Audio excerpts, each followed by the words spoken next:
तो क्या सच में मोदी जी की हत्या करने की कोशिश की गई अमेरिका के द्वारा?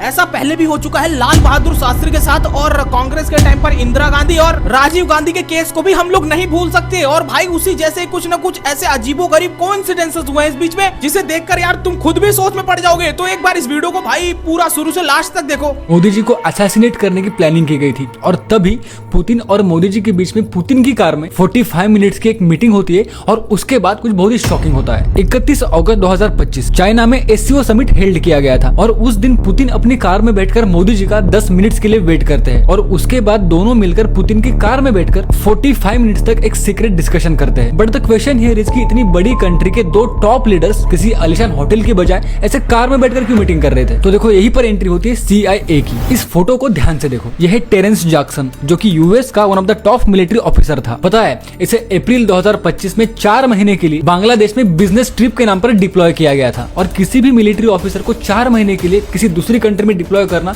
बहुत ही अनयूजुअल होता है। अब हुआ क्या कि 31 अगस्त 2025 को ढाका के होटल वेस्टिन में जैक्सन की डेड बॉडी मिलती है और उसी दिन चाइना में एससीओ समिट की ओपनिंग भी होती है और उसी दिन पुतिन और मोदी जी पुतिन की कार में ये अनयूजुअल मीटिंग भी करते हैं। अच्छा यही नहीं, इस समिट के बाद जब मोदी जी इंडिया वापस आते हैं तो वो अपनी एक स्पीच में एक बहुत ही मिस्टीरियस जोक करते हैं। कल रात ही मैं जापान और चीन की यात्रा करके वापस लौटा हूं। आप गया था इसकी ताली बजा रहे हो, आया हूं इसकी ताली बजा रहा हूं।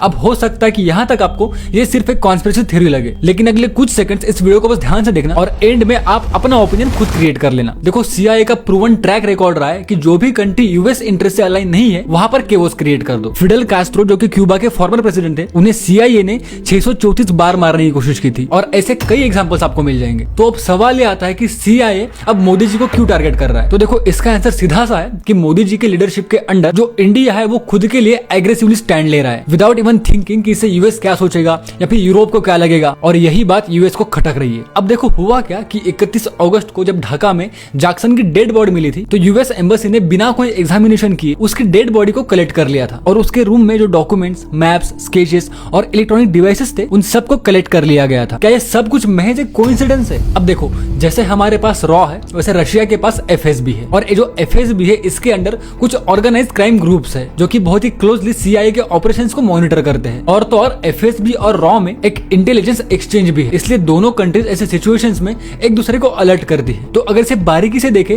तो जैक्सन को 4 महीने के लिए बांग्लादेश में डिप्लॉय करना, एग्जैक्ट एससीओ समिट के दिन उसकी डेथ होना, पुतिन और मोदी जी की ऐसी अनयूजुअल मीटिंग होना, मोदी जी का अपनी स्पीच में जोक क्रैक करना, ये सब कुछ क्या बस एक कोइंसिडेंस हो सकता है या फिर सच में मोदी जी को टारगेट किया जा रहा है?